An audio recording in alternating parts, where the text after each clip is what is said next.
Gurkha Legends Vintage 2001.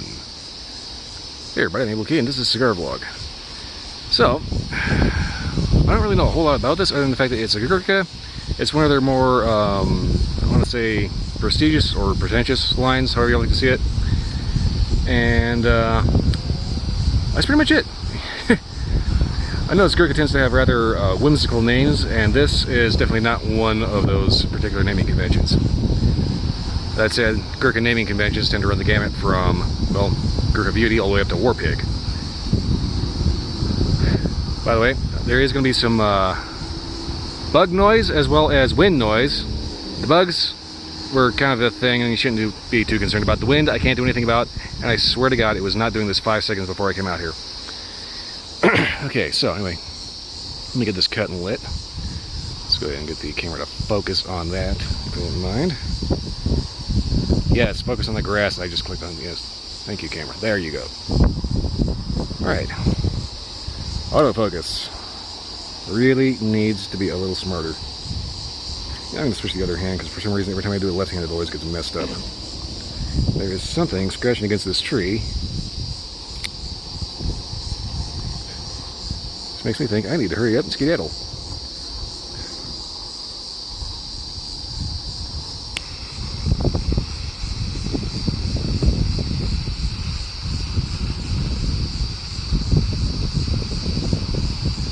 It's kind of the nice thing about these storage flame lighters. It's really difficult to blow them out. That said, you have to be kind of mindful because they can get really, really hot, really, really quick, and scorch either the cigar, yeah, or your hand. Right.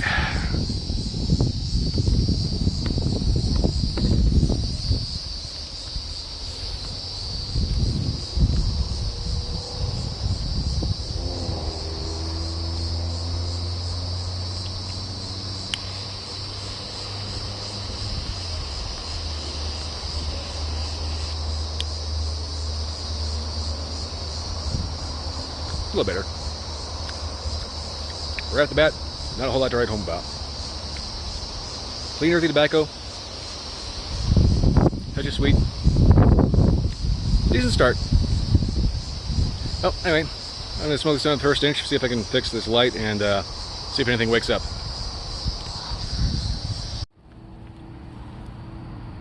Alright, down to about an inch.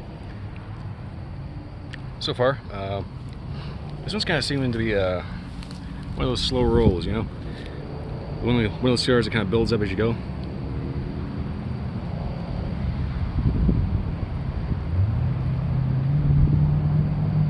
These overall basic flavors I'm getting off were just clean tobacco, maybe a touch of spice, a little sweetness.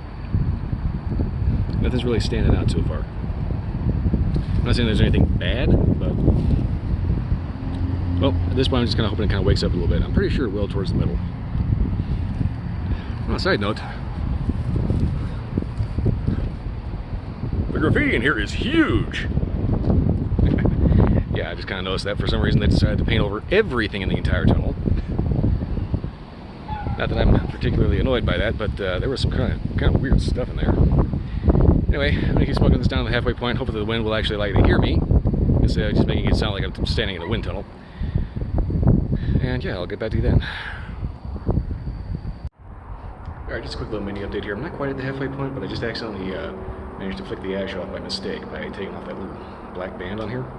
And yes, I'm in a tunnel, so it's going to be a little echoey. But hopefully no wind until that gust comes up. Anyway, normally I use the ash as an indicator of construction quality. If it can get through half the cigar while still maintaining structural integrity after being weakened by being burnt, actually having the actual material weakened. If it can still hold up for like half the cigar, that to me is a sign of quality construction.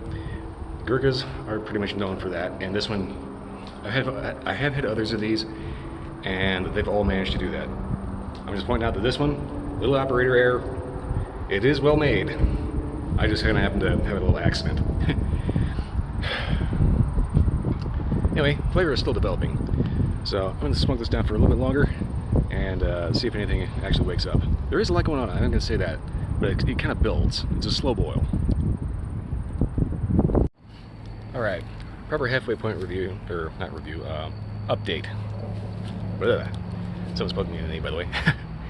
Anyway, so far I've noticed that it is definitely a slow boil, but flavors do start to present themselves.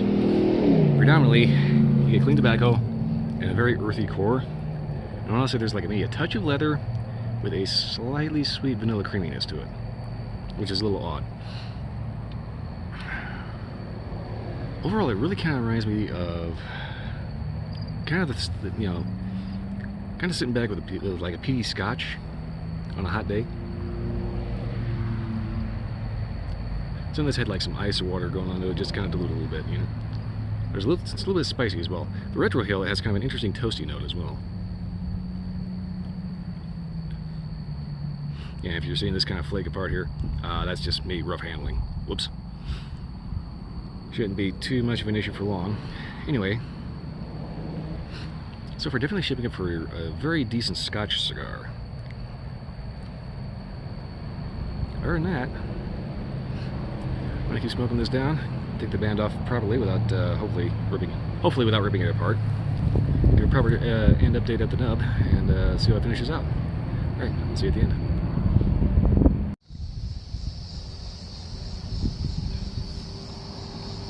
Alright, here's about a good point to wrap this up as ever. So after the halfway point, I kind of started noticing that it started really building a very deep campfire smokiness. Along with the initial earthiness, any kind of sweet notes kind of died out, but are still kind of sort of present. Any kind of creaminess is more the texture as opposed to flavor. This basically ended up getting kind of earthy and smoky.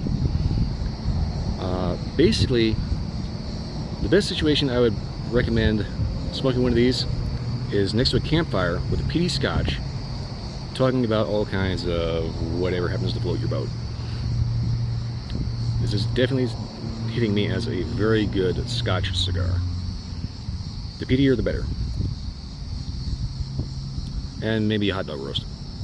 Anyway, beyond that, there's really not much else to say about it other than your flavors might be different depending on how your particular taste buds are keyed. Me personally, I get earthy, smoky, and just overall nice. Kind of a different flavor profile than what I usually go for, but good. This definitely reminds me very much of being out in the woods. I may have said earlier that I noticed a slight leatheriness. That's because I was still trying to pinpoint exactly what I was getting out of it. As the flavors matured and kind of really kind of sprouted fruit and came into their own. Yeah. Smokiness in the woods. Campfire in the woods. 100%. Well, that's pretty much it for this. Any further than this, I'm just going to burn my fingers off. So, that's all I got. That's one of the problems with cigars like these. There's a lot going on, but at the same time, it kind of makes for, you know, a little nondescript review. Anyway, I hope this proved informative. If you like this video or any of the video, like, subscribe, leave me a comment. Let me know if you had a different experience than me. Also, don't be shy to check out my Twitch stream, midnight to 2 a.m. Sundays and Wednesday nights. If you happen to miss the live stream will be up for about a week or so afterwards on Twitch. You just go to my channel and it should be there. Other than that, that's pretty much it. I've got pretty much nothing else to say. It's a good cigar. Definitely check it out in the woods at a campfire with a nice Scotch. Other than that, that's all I got. I'll see you next time.